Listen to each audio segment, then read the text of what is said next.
Article 370 की supreme court में सुनवाई चल रही है और आज 7वां दिन है। मेरे साथ है एडवोकेट इरफान हफीज लॉन, जो सुप्रीम कोर्ट में बैठे हुए हैं। वो भी पिटिशनर हैं और लगातार 370 की सुनवाई में हाजिरी दे रहे हैं। 370 एक बहुत बड़ा मुद्दा है जम्मू कश्मीर के लिए। 370 को हटाया गया और उस पर कई कश्मीरी नेताओं ने और जम्मू कश्मीर के बाकी लोगों ने भी पिटिशन दायर की। कहा कि आर्टिकल 370 को हटाना एक गैर आईनी है, जबकि जम्मू कश्मीर में असेंबली नहीं है। जब असेंबली होती तो आर्टिकल 370 को हटाना था या नहीं हटाना था, जो राय पास होती उसके बाद आर्टिकल 370 हट सकता था। लेकिन आर्टिकल को हटाना इस तरह एक गैर आईनी है और इसको लेकर सुप्रीम कोर्ट सुनवाई कर रहा है। आज 7वां दिन है। इरफान हफीज लॉन मेरे साथ फोन लाइन पे मौजूद हैं। इरफान साहब, क्या कहेंगे आप? जिस तरह लगभग 20 जो पिटिशनर है उससे ज्यादा आज सुप्रीम कोर्ट में मौजूद हैं जिनका अभी पिटिशन पेंडिंग है, और जो सीनियर एडवोकेट दुष्यंत दवे हैं वो बहस कर रहे हैं आज। क्या कहेंगे? क्या बातचीत पूरे दिन अभी तक दोपहर तक हुई और क्या कुछ सुनवाई हुई? क्या आर्ग्यूमेंट्स हुए 370 पे? देखिए, ओवरऑल यही जो पिटिशनर की ओर से यही मेन जो आर्ग्यूमेंट्स रहे वो अभी तक यही रहे कि जो 370 को जो 5 अगस्त का जो फैसला था, जो 2 नोटिफिकेशंस आई थी और जो रीऑर्गेनाइजेशन एक्ट है जिसे चैलेंज किया गया है, सबकी यही बात थी और कि ये अनकॉन्स्टिट्यूशनल था। और उसमें सबसे पहले हम आपको ये बताना चाहेंगे, उसमें ये ज्यादातर आर्ग्यूमेंट्स में रहा कि अगर कॉन्करेंस जिसे हम कहते हैं कि अगर इंडियन कॉन्स्टिट्यूशन को अप्लाई करना था, उसके लिए अगर कॉन्करेंसी आप मानते हैं, पहले तो ये बात है कि 370 को केवल कॉन्स्टिट्यूएंट असेंबली को डिसीजन लेना था, जो 370 खुद कहता है कि whether it shall remain or go, it will be decided by the constituent assembly of the J&K, जो 370 में लिखा है, उसका क्रक्स ही है। तो पहली बात यह है कि भाई 300 ये कॉन्स्टिट्यूएंट असेंबली तो 1957 में अपना काम मुकम्मल कर चुकी है, तो इसलिए किसी के पास पावर लीगली नहीं था इसे खत्म करने का। एक दूसरी बात कि आप जो इन्होंने फिर कहा कि भाई कॉन्करेंस हमने वहां के गवर्नर साहब से ले लिया। यहाँ पर सबका आर्ग्यूमेंट था, कॉन्करेंस जो लिखा गया है वर्ड वहां पर, ये समझने वाली बात है। वहां पर लिखा गया कॉन्करेंस का मतलब हुआ on the aid and advice of council of ministers. हम सबका ये मानना है कि वहां पर तो काउंसिल ऑफ मिनिस्टर्स थे ही नहीं, वहां पर असेंबली थी नहीं, वहां पर सरकार थी नहीं। तो ये कॉन्करेंस जो इजाजत है, कॉन्करेंस दी किसने? गवर्नर साहब ने दे दी है। हम ये कहते हैं गवर्नर साहब जो थे, he is a representative agent of the president, तो ये कैसे कॉन्करेंस दे सकता है? और कानून 370 कहता है it must be on the aid and advice of council of ministers. वो थे ही नहीं वहां पर, एक बात। दूसरी बात, वहां पर यही आर्गुमेंट्स में रही स्टेट के हवाले से कि अगर किसी भी स्टेट को आपको कोई भी तब्दीली लानी हो, वहां की विधानसभा को आपको पूछना है। और जहां तक जम्मू कश्मीर का ताल्लुक है, हमारे में खाली पूछना नहीं है, कंसेंट चाहिए।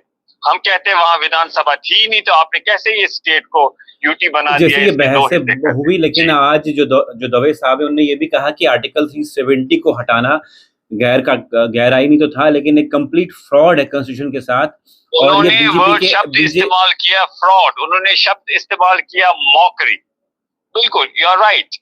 उन्होंने कहा कि ये कॉन्स्टिट्यूशनल फ्रॉड है दवे साहब ने, और उसके बाद उन्होंने कंक्लूड किया। और दूसरे अब शेखर साहब, देखिए, एक और मेरा सवाल है। जिस तरह उन्होंने कहा कि आर्टिकल 370, उन्होंने कहा कि आप रेडिकल चेंज नहीं कर सकते हैं इस तरीके से।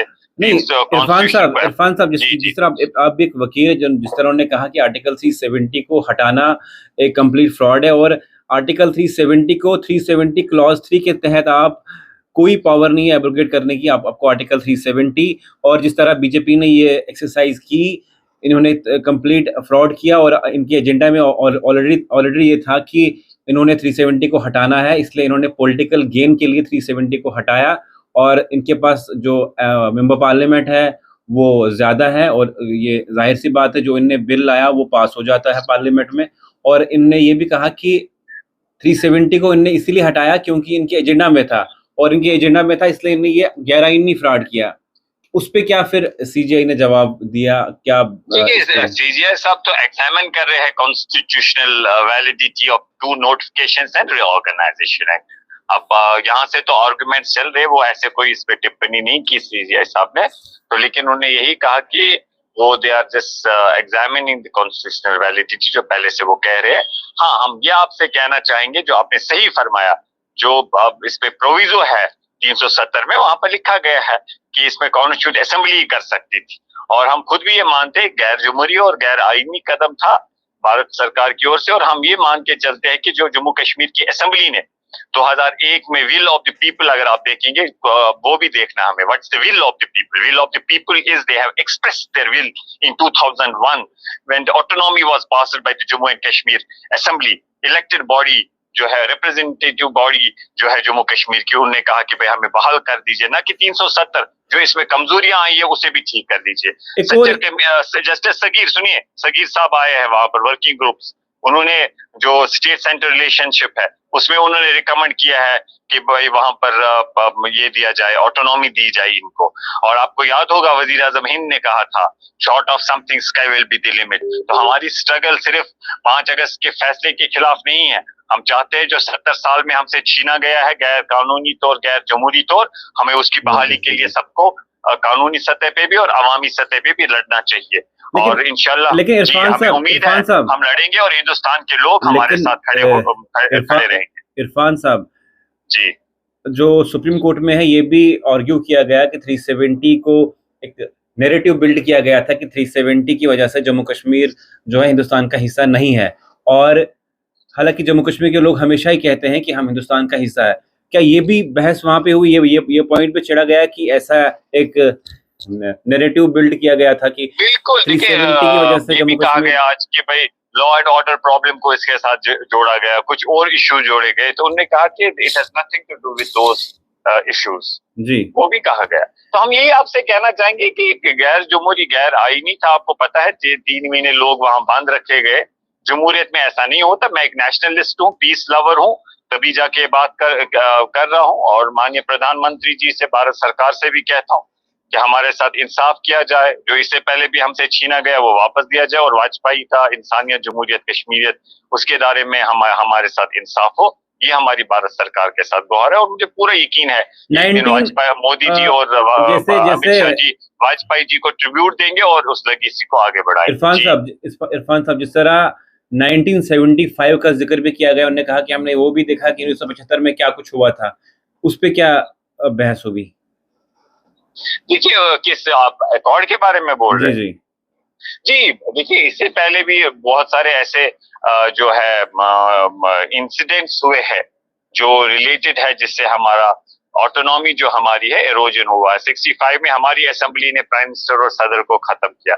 75 में आपने देखा, 53 में प्राइम मिनिस्टर को आपने गिरफ्तार जम्मू कश्मीर के शेख साहब को हुआ, तो किया गया। तो हम ये कहते हैं कि आज ही हमसे ज्यादती नहीं हुई है, हमें इससे पहले भी हमारे साथ नाइंसाफी हुई है, लेकिन आज की सरकार ने जो है, इन्होंने लक्ष्मण रेखा को पार किया, ये हम कहना चाहेंगे। इरफान साहब, एक आखिरी सवाल है, जो ये हियरिंग चल रही है उसके थोड़ा हटके सवाल है ये।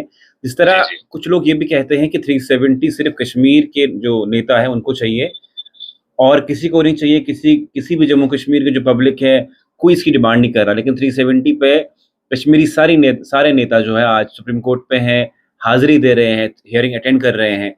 इस पे क्या कहेंगे आप? क्या 370 जम्मू कश्मीर के लोगों को चाहिए? सबको आप देखिए ना, पहले इन्होंने थोड़ा ये जो वो फॉल्सहुड फैलाई, जम्मू वालों को कहा कि भाई देखिए आपके साथ नाइंसाफी हुई, जम्मू कश्मीर डोमिनेंस वाली लीडरशिप आपके साथ एक्सप्लॉइटेशन करती है, और लद्दाख वालों को भी ऐसा ही बोला गया, और पूरे देश में ऐसा बोला गया कि 370 की वजह से वहां बेरोजगारी है, वहां पर हालात सब खराब है, अनरेस्ट है। तो मैं तो यही कहता हूं कि ये सारा झूठ है। आज जम्मू के लोगों को तो समझ आया, आज लद्दाख के लोग पछता रहे हैं। आपको ये मैं बताना चाहता हूं कि जहां पर अभी हम यहाँ पर दिल्ली में है, अगर आप देखेंगे यहाँ पर राजधानी में कहीं लोग, आप देखेंगे नई दिल्ली में भी, लुटियंस दिल्ली में भी, आप कहीं लोगों को देखेंगे डस्टबिन से खाना निकालते हुए, कहीं लोगों को आप देखेंगे सड़क पे सोते हुए। लेकिन कश्मीर में 300 धारा रहते हुए भी आप देखेंगे कि जो वहां गरीबी से, सत्ता से नीचे भी रहने वाला था, उसके पास भी छत था, उसके पास भी खाने को ये क्या कहते हैं सस्टेन्स के लिए रोटी थी। तो इसलिए ये जो इनका था बीजेपी वालों का फॉल्सहुड था, लेकिन आज की डेट में सारे लोग समझ चुके हैं। और आज अगर आप देखेंगे, आप जाइए जम्मू में सर्वे करिए, जम्मू के लोग जो है वो चाहते हैं, ये महाराजा का कानून है, ये किसी और का नहीं है, ये महाराजा की 1927 की नोटिफिकेशन है। तो हम चाहेंगे कि महाराजा जी को ट्रिब्यूट दिया जाए और उनको खराज अकीदत पेश किया जाए और इसके लिए संघर्ष किया जाए।